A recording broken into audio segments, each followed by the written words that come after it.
हमारे tone P और tone T. देखिए टोन जो है ये एक्यूप्रेशर का वर्ड है, मतलब वहाँ से कुछ चीज़ें हम कहते हैं कि ये यहाँ से लिया गया है, वो वहाँ से लिया गया है। तो टोन का मतलब होता है टोन अप करना, किसी चीज़ को स्टिमुलेट करना।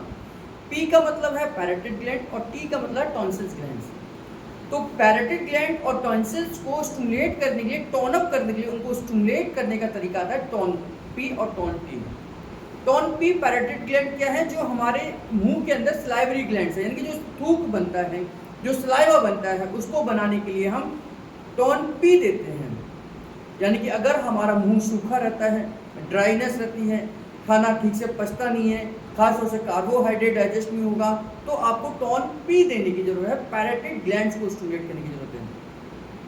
टोन टी हम देते हैं जब टॉन्सिल्स की बात आती है। हमारे कई सारे बच्चों को यहाँ टॉन्सिल्स हो जाते हैं, या स्वेलिंग आ जाती है, गले में स्वेलिंग आ जाती है, यहाँ कनफले हो जाते हैं, या मम्स पड़ जाते हैं। तो उस समय पर हमारे को इम्यून सिस्टम को बूस्ट करने की जरूरत है। ये टॉन्सिल्स हमारे इम्यून सिस्टम का भाग हैं। तो इम्यूनिटी के लिए हम टोन टी देते हैं, मुंह के अंदर सलाइवा बनाने के लिए, लार बनाने के लिए हम टोन पी देते हैं। दोनों का जो है वो 3 जगहों पर हम काउंट करते हैं, लेकिन जो हमें देना है उसको हम ज़्यादा स्टिमुलेट करते हैं। जैसे पैरेटिड ग्लैंड को टोन पी देना है तो पैरेटिड ग्लैंड को ज़्यादा स्टिमुलेट करेंगे, और जहां हमें टोन टी देना है तो टॉन्सिल्स ग्लैंड्स को ज़्यादा स्टिमुलेट करेंगे। तो 3 पॉइंट है इसमें। पहला पॉइंट ये बिल्कुल कान से सटा हुआ, जैसे हमारी ये जो कलम होती है यहीं पर है। दूसरा ये हमारा मैंडिबुलर बोन है ना, यानी कि ये हमारा जबड़ा है। इस जबड़े से ही, यहाँ से ही हमारा सलाइवा प्रोड्यूस होता है। जैसे अगर मैं यहाँ करूँ तो इनको कुछ अलग अलग सी फीलिंग, अजीब सी फीलिंग होगी, और सलाइवा अंदर बन रहा होगा, है ना। यहाँ पर अगर मैं करूँ तो ये टॉन्सिल्स का पॉइंट है। जब इनको गले में इन्फेक्शन हो जाएगा तो यहाँ टॉन्सिल्स फूल जाते हैं। तो ये पॉइंट हमारा टॉन्सिल्स का हो गया, ये हमारा पैरेटिड ग्लैंड के लिए हो गया, और यहाँ से ये स्टिमुलेशन हो गया, यहाँ से जबड़े की मूवमेंट होती है।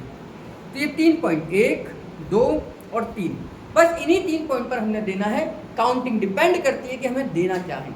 टोन पी पैरेटिड ग्लैंड के लिए, तो यहाँ से हम ऊपर से नीचे भी कर सकते हैं, नीचे से ऊपर भी कर सकते हैं।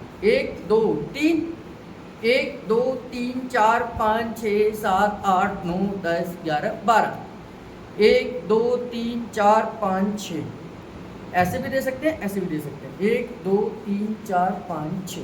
अब मुझे टॉन्सिल्स देने होते हैं, टोन टी देना होता तो क्या करता? 1, 2, 3, 1, 2, 3, 4, 5, 6, 1, 2, 3, 4, 5, 6, 7, 8, 9, 10, 11, 12। तो ये हमारा टोन टी हो जाता है। तो आपने स्टिमुलेट क्या करना है, ये पहले डिसाइड करना है, टोन टी या टोन पी। तीनों की जगह 3 पॉइंट है, 3, 6, 12 या 3, 12, 6, इस तरीके से इसकी काउंटिंग होगी। एक हमारा मुंह सूखा रहता है तब देंगे, और एक हमारे को टॉन्सिल्स की समस्या है, यानी कि हमारे को इन्फेक्शन हो गया गले में, तो हम इसका इस्तेमाल करेंगे। सावधानी ये रखनी है कि अगर ज़्यादा, मतलब एक आध बार आप किसी को भी दे सकते हैं, चाहे वो फीमेल हो, चाहे बॉय हो, कोई भी हो, किसी को भी दे सकते हैं, लेकिन लगातार हमें ये नहीं देना। जिनको प्रेगनेंसी कंसीव करनी है, लगातार नहीं देना। जो बच्चे युवा अवस्था में जा रहे हैं, एडल्ट्री में जा रहे हैं, तो उस समय पर अगर हम ज़्यादा मात्रा में रोज़ रोज़ ये पॉइंट देंगे तो उनको, उनके जो टेस्टिस हैं वो सिकुड़ने के चांसेस हैं, यानी कि अंड जो अंडकोश बोलते हैं उसमें जो टेस्टिस हैं वो सिकुड़ जाते हैं। तो ये ज़्यादा मात्रा में उनको नहीं देना। 1-2 दिन, 2, 3, 4 दिन, 5 दिन तक आप इसका इस्तेमाल किसी के ऊपर भी दे सकते हैं, लेकिन एक्सेस यूज से ये उनको नुकसान पहुंचा सकता है। जो प्रेगनेंसी कंसीव करना चाहते हैं या छोटे उम्र के बच्चे हैं, उनको ये नहीं देना है ज़्यादा, मतलब 5-6 दिन से लगातार ज़्यादा नहीं देना है। आजकल हमारे पास बहुत सारे और भी पॉइंट हैं, इन्फेक्शन के लिए, इन्फ्लामेशन के लिए, टॉन्सिल्स के लिए, या हमारे सलाइवा को बनाने के लिए।